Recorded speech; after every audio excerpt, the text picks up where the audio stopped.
Hey guys, in this video we're going to be checking out the PhatMojo Rick and Morty portal gun. Picked this up on eBay, and it's a very basic looking portal gun. Funko is going to be releasing a more elaborate portal gun, but I think it's slated more so for around November, and hopefully I will pick that up and we'll have a look at that one as well. But I thought in the meantime, let's get some portal gun going with the one coming to us from PhatMojo. It's recommended for ages 14 and up. Packaging is very simplistic. Not really all that much to it. Here's the back of it. It says Rick and Morty Adult Swim. The logo and all related characters are all elements and trademarks of Cartoon Network. Come to us from PhatMojo, www.phatmojo.com. And that's about all it's got. There's the underside. Requires 3 AAA batteries. Unfortunately, not included, which I think is ridiculous. AAA batteries aren't hard to come by, and yet for some reason they don't include them. But that's the packaging. Let's get this opened up. So here's the Rick and Morty portal gun now out of packaging. I've gone ahead and put in 3 AAA batteries, which, like I said, are not included when you get the portal gun, which is a real shame. I mean, you would think that if anything, they could have just added fairly inexpensive starter batteries, but no, you do have to supply them for yourself. From a standpoint of looking like the portal gun, I think it's pretty good. It could have also been a little bit bigger, but Funko is also going to be releasing a portal gun, a much more higher end portal gun than this, in I think it's November. So I'll be picking it up and picking up that portal gun, and maybe I'll do some comparisons as well. So you've got your little red readout display here. Of course, your one singular button that will activate the portal projector on the end.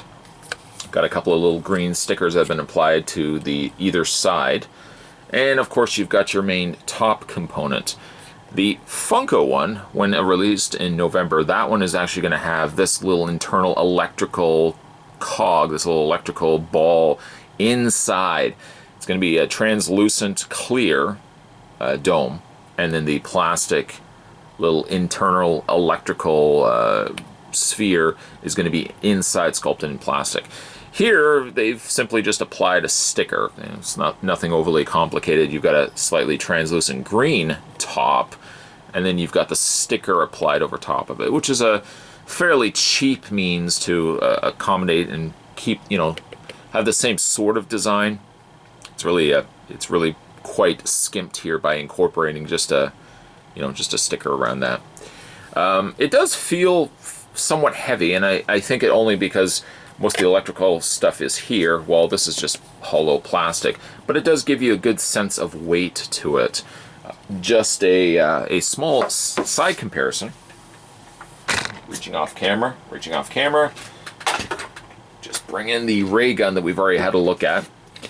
By the comparisons of the two, I think the ray gun is a much more better constructed replica. At least it also has lights and sounds, which, as you will see with the portal gun does not have that. It simply just has the light up feature. So of the two, I think this is the nicer looking replica, Rick and Morty replica, until we eventually get ourselves the Funko one. Okay, so to activate the portal, simply just press the button on the side. Now you're not going to, or on the top here, you're not going to get any sound effects, sadly. And what you are going to do, or what you are going to get, is just simply a projection. I don't know if you can see it there, but pressing the button on and pressing the button off creates this little, obviously it turns on the projector. And I'm going to turn the light off so you guys can see it better, how it's going to look against a wall. This section here also lights up too. And I can't imagine that Funko, when they do release their more upgraded version of the portal gun, that internal electrical energy is probably going to be lit up as well. This is just, again, you're lighting up a translucent dome. The Funko one's probably going to be a little bit more interesting than that. So, as you can probably see, it doesn't do the greatest job of projecting anything unless you're in a dark surface, dark area. So we're going to go ahead and cut the lights, and we'll see how good the portal looks. With the lights completely turned off, I've got the portal projected onto my backdrop. You probably won't be able to see it all that well, but you will see a very bright green from the top tube portion of the portal gun, and of course this section here also lights up, and you've got your projection here coming out from the front. Though you probably can't see it, let me see if I can actually put it against my hand. Basically what it is it's just the portal. Now it's not moving, it's not really doing anything, it's just basically an image of the portal from the show. And then they've just got that, my guess is it's probably on the end of the screen here, going across the opening here, and then the light's shining through it, giving us a very somewhat effective and yet fairly inexpensive means to producing an actual portal. Again, the light ups look really neat. Could have been maybe afforded a bit of an upgrade, but at least it lights up, although it doesn't do any sounds or anything like that. The Rick and Morty portal gun I ended up having to pick up on eBay, and I think it was about $36 when it was all said and done, and probably some shipping in there as well. Worth it? I suppose until Funko releases theirs, yes. You know, I think it's a pretty good replica of the one that Rick uses from the show.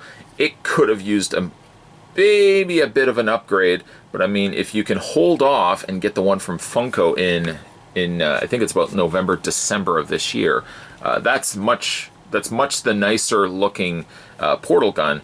But I think this one here serves a purpose until the Funko one gets released, especially for Halloween if you want to go out trick-or-treating as Rick and maybe have a little small colleague with you that can play Morty.